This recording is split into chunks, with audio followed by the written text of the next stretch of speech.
वही श्रेष्ठ है जो क्षमा करना है। वो मूर्ख है। ध्यान दें, कोई आपकी शरण में आ जाए उसे क्षमा कर देना चाहिए।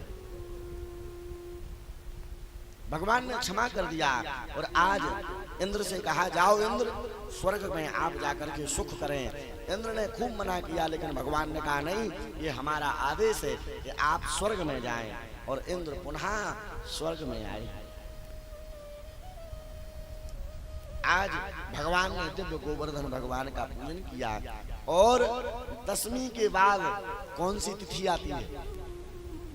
एकादशी। एकादश्याम निराहारा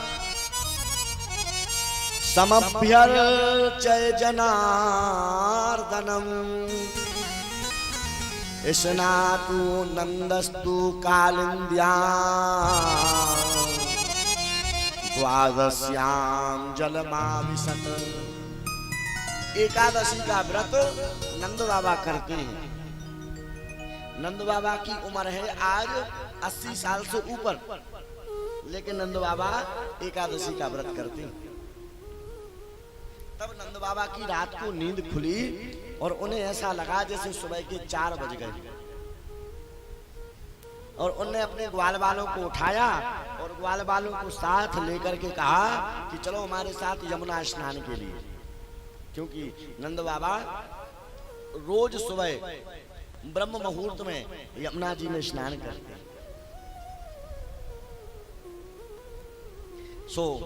सब ग्वाल बालों ने कहा बाबा हमें तो नींद आ रही, हम तो स्नान करेंगे नहीं, आप ही कर लो। नंद बाबा ने जो डुबकी लगाई सब ग्वाल बाल देख रहे कि नंद बाबा ने डुबकी तो लगा ली लेकिन अभी तक बाहर नहीं निकले। घंटा 2 घंटा हो गया, भागे भागे कन्हैया के पास पहुंचे। कन्हैया उठो। बोले क्या हो गया? बोले नंद बाबा यमुना में डूब गए। भगवान आए और आकर के भगवान ने यमुना में छलांग लगाई जो भगवान सीधे वरुण लोक पहुंचे। अब वरुण लोक में नंद बाबा एक लोहे की जंजीर से बंधे कोनिया में। भगवान आए, भगवान को देख करके प्रणाम किया। बोले प्रभु आप इतनी रात में क्यों, कैसे परेशान? अरे बोले तुमने हमारे बाबा को बंदी बना लिया। बोले महाराज इनने रात्रि के समय स्नान किया, क्षमा मांगी, ये हमारे बाबा हैं, इनको यहाँ पर कैसे लाए? तुरंत भगवान ने नंद बाबा को वहां से हाथ पकड़ा और वृंदावन लेकर के आए। ध्यान दें, कभी भी बहते हुए जल में स्नान नहीं करना चाहिए। कब नहीं करना चाहिए? शाम को सूर्य अस्त के बाद से लेकर के सुबह ब्रह्म मुहूर्त की बेला तक।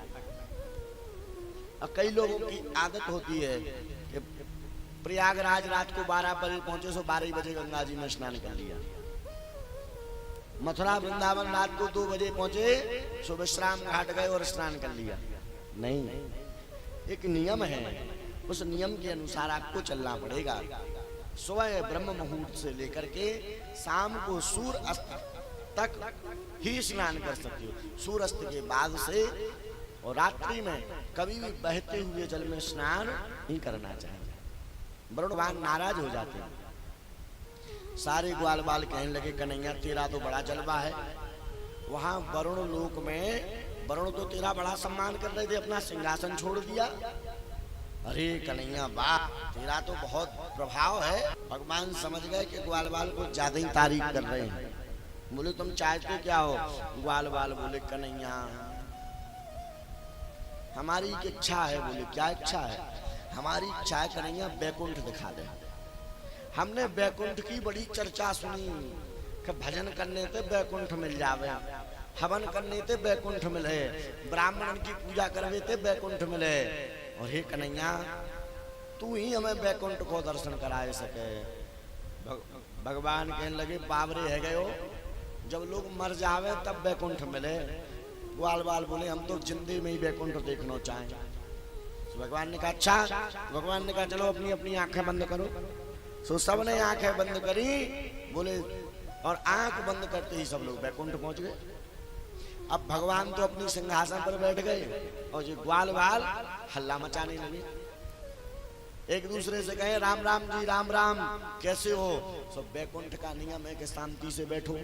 सो जो बैकुंठ के कर्मचारी हैं उन्होंने सब ग्वाल वालों को शांति से बैठा दिया और हाथ में माला पकड़ा दी, लो शांति से बैठो भजन करो। अब कोई बोले तो सब उनके लिए डांटने को खड़े। अब ग्वाल वालों ने कभी माला करी हो तो उन्हें तो गाय चराई, लठ चलाए हैं। 10-20 मिनट हुए, सोई कन्हैया को इशारा करो, ए कन्हैया चल बैकुंठ में बढ़िया नहाए लग रहो। अब भगवान को परेशान किया, सो भगवान ने कहा आंखें बंद करो, तो सबने आंखें बंद करी। सो सब वृंदावन आए गए। और जैसे ही वृंदावन आए वो सब ग्वाल वाल बड़ी जोर से सांस ले रहे। भगवान कहने लगे ऐसे काहे को कर रहे? अरे कन्हैया गजब कर दियो, अरे तेरे बाप बैकुंठ से बढ़िया तो हमारो वृंदावन है। क्यों? अरे बाप बैकुंठ में तो काऊ ने हमारी राम राम भी स्वीकार नहीं करी। वाह बैकुंठ में काऊ ने हमारी राम राम भी स्वीकार नहीं करी। बाप बैकुंठ से हमारो बढ़िया वृंदावन है कि यमुना में स्नान करो और यमुना में स्नान करने के बाद गंगन की सेवा करो। और जब गंगन की सेवा है जाए तो जो बैकुंठाधिपति है वह गोपाल के संग रोज क्रीड़ा करो। वह बैकुंठ से बढ़िया हमारो वृंदा। कन्हैया जो आनंद हमें बैकुंठ में ना आयो वो आनंद संसार में ना है, और वो आनंद तो केवल हमारे वृंदावन में ही है। कि ते तू ब्रह्म बदम नीता मगना कृष्णे न चोत्रता तदरसु ब्रह्मणम लोकम यत्रा किरुपुरा। भगवान ने कहा जे भी वैकुंठ का दर्शन करना हो वह ब्रह्म कुंड में छलांग लगाए। अब कन्हैया इस ब्रह्म कुंड में कभी छलांग लगाना ही नहीं है, अब तो केवल वृंदावन में ही रहना है। का कर हो बैकुंठ में जाके, जहां न गैया जहां न ग्वाले, उस बैकुंठ में जाके हम करेंगे क्या? ग्वाल वालों ने ब्रजवासियों ने बैकुंठ को त्याग दिया। क्यों? क्योंकि वास्तव में वृंदावन धाम तो भगवान का घर है। मैंने कल भी आपसे कहा था कि होंगे प्रत्यक्ष दरस यहाँ श्याम श्यामा के, पर वृंदावन जैसा आनंद नहीं पाओगे। एक बार अयोध्या जाओ, 2 बार द्वारिका। क्या? एक बार अयोध्या जाओ, 2 बार द्वारका और 3 बार जाकर त्रिवेणी में नहाओगे। त्रिवेणी माने प्रयागराज, इलाहाबाद। गंगा और यमुना और सरस्वती का संगम है कि नहीं है? एक बार अयोध्या जाओ, 2 बार द्वारिका और 3 बार जाकर त्रिवेणी में नहाओगे। 4 बार चित्रकूट, 9 बार नासिक में और 12 बार गया जगन्नाथ घूम आओगे। और कोटि बार काशी, कोटि माने करोड़, कोटि बार काशी केदारनाथ रामेश्वर। चाहे जहां जाओ तुम बार बार घूम आओगे। होंगे प्रत्यक्ष दरस, होंगे प्रत्यक्ष दरस यहाँ श्याम श्यामा के। लेकिन भैया वृंदावन जैसा आनंद नहीं पाओगे, वृंदावन जैसा आनंद नहीं पाओगे। कन्हैया आप बैकुंठ से बढ़िया तो हमारे वृंदावन ही ठीक है। आज भगवान सारे ग्वाल वालों के साथ और सारे ब्रजवासियों के साथ भगवान आनंदित हो रहे हैं। तब भगवान के मन में एक विचार आया कि हमने सारे ग्वाल वालों की इच्छा पूरी करी, हमने ब्रजवासियों की इच्छा पूरी करी, लेकिन अब हमारा मन है कि जो ब्रज भामाएं हैं, ब्रज की गोपियां हैं, इनकी भी इच्छा हम पूरी करें। सो आज भगवान ने ब्रज की गोपियों की इच्छा पूरी करने के लिए भगवान दिव्य महाराज की लीला करने जा रहे हैं। ध्यान देना, भागवत के 10वें स्कंद में 90 अध्याय है।